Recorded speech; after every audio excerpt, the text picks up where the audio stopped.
दोस्तों हमारी पृथ्वी के 70% हिस्से में आपको सिर्फ पानी ही पानी मिलेगा, जिसे जलमंडल कहा जाता है। और इसी जलमंडल में आपको 5 महासागर भी देखने को मिलते हैं, जिसमें से सबसे बड़ा महासागर है प्रशांत महासागर, जिसे हम इंग्लिश में पैसिफिक ओशन भी कहते हैं।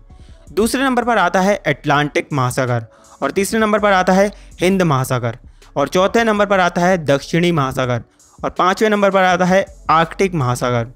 दोस्तों अगर हम साइंस की बात करें तो हम मानव ने बहुत ही ज़्यादा तरक्की कर ली है, लेकिन आपको ये बात जानकर हैरानी होगी कि इसके बावजूद भी हम मानव इस विशाल महासागरों के केवल 20% हिस्से के बारे में ही जानकारी जुटा पाए हैं। इन महासागरों के बीच गहराइयों का लगभग 80% हिस्सा हम इंसानों से अनछुआ है, यानी कि हम इससे बिल्कुल अनजान हैं। कहने का मतलब यह है कि इन महासागरों की गहराइयों में आज भी बहुत से गहरे रहस्य छुपे हुए हैं, जिससे हम इंसान आज भी अनजान हैं। और ऐसे ही बहुत रोचक और कल्पनाओं का हिस्सा है हिंद महासागर। दोस्तों जैसा कि मैं आपको बता चुका हूँ, हिंद महासागर, प्रशांत महासागर और अटलांटिक महासागर के बाद तीसरा सबसे बड़ा महासागर है, जो कि हमारी पृथ्वी के कुल क्षेत्रफल के 7% हिस्से में फैला हुआ है। दोस्तों आपको ये बात जानकर हैरानी होगी कि पृथ्वी की सतह पर जितना भी पानी मौजूद है, उसका लगभग 20% हिस्सा अकेले हिंद महासागर में मौजूद है।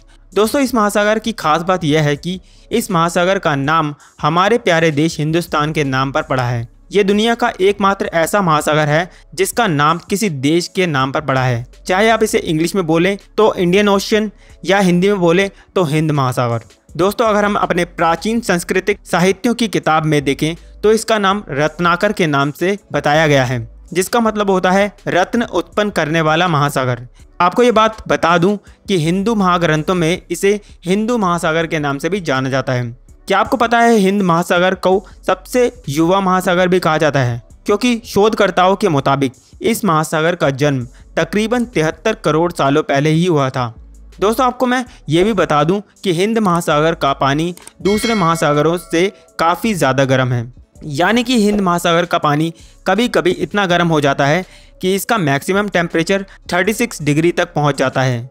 दोस्तों हिंद महासागर के कुल क्षेत्रफल की अगर मैं आपको बताऊं तो इसका कुल क्षेत्रफल 7,05,60,000 वर्ग किलोमीटर है। अगर हम इसकी चौड़ाई की बात करें तो ऑस्ट्रेलिया से अफ्रीका के एक कोने से दूसरे कोने की चौड़ाई तकरीबन 10,000 किलोमीटर है, जिसमें लाल सागर और फारस की खाड़ी भी शामिल है। अगर हम हिंद महासागर की गहराइयों की बात करें तो इसकी गहराई 3,890 मीटर है, और अधिकतम गहराई की बात करूं तो वो है 8,047 मीटर।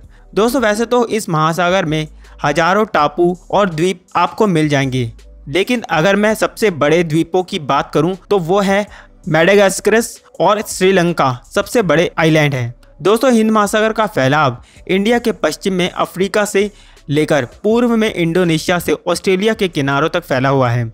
दोस्तों आप शायद जानते ही होंगे कि महासागरों में पानी का बहाव हमेशा एक ही दिशा में होता है, लेकिन आपको ये बात जानकर हैरानी होगी कि हिंद महासागर में पानी का बहाव साल में 2 बार बदलता है। गर्मियों की बात करें तो इस मौसम में पानी का बहाव भारत की तरफ होता है, लेकिन सर्दियों में ये उल्टा होकर अफ्रीका की तरफ बहने लगता है। चलिए अब मैं आपको बताता हूँ हिंद महासागर में कौन कौन सी नदियाँ जाकर मिलती है। हिंद महासागर में मिलने वाली सबसे प्रमुख नदियों में से सिंधु, गोदावरी, कृष्णा और नर्मदा है। इसके अलावा दुनिया की सबसे बड़ी 2 नदियां ब्रह्मपुत्र और गंगा भी हिंद महासागर में जाकर मिलती हैं। ये दोनों नदियां 2000 किलोमीटर दूर हिमालय पर्वतमाला से रेत और मिट्टी लाकर समुद्र में जाकर डालती हैं, जिससे नदियों के मुहाने के आगे महासागर में अनेकों टापू का निर्माण हो जाता है। इसमें से कुछ ऐसे टापू भी बन जाते हैं जिनकी प्राकृतिक सुंदरता विश्व भर में आपको कहीं भी देखने को नहीं मिलेगी, जो कि टूरिस्टों के लिए एक आकर्षण का केंद्र बन जाती है। दोस्तों हिंद महासागर का सबसे गहरा पानी का केंद्र जावा ट्रेंच है। इसकी अधिकतम गहराई 7,730 मीटर है और ये लगभग 3200 किलोमीटर लंबा है। दोस्तों आपको मैं बता दूं, हिंद महासागर एशिया, ऑस्ट्रेलिया और अफ्रीका को आपस में जोड़ता है, जो कि व्यापार की दृष्टि से काफ़ी इम्पोर्टेंट है। भारत का लगभग 79% इंटरनेशनल व्यापार हिंद महासागर से ही किया जाता है। वैसे तो हिंद महासागर की सीमाएं 40 देशों को टच करती हैं और इनके आइलैंड पर विश्व की लगभग 40% आबादी बसती है। इसके साथ ही विश्व भर के व्यापार का 2/3 हिस्सा और संपूर्ण मालवाहक का 1/3 हिस्सा केवल हिंद महासागर से होकर गुजरता है, जो कि बहुत से देशों की अर्थव्यवस्था को मजबूत करने में बहुत ही इंपॉर्टेंट रोल निभाता है। दोस्तों, आज की ये जानकारी भरी वीडियो आपको कैसी लगी नीचे कमेंट बॉक्स में ज़रूर बताएं। वीडियो को लाइक और शेयर ज़रूर करें। ऐसी वीडियोस देखने के लिए हमारे चैनल को सब्सक्राइब करें और बेल आइकन को ज़रूर दबाएं। तो मिलता हूँ अगली वीडियो में।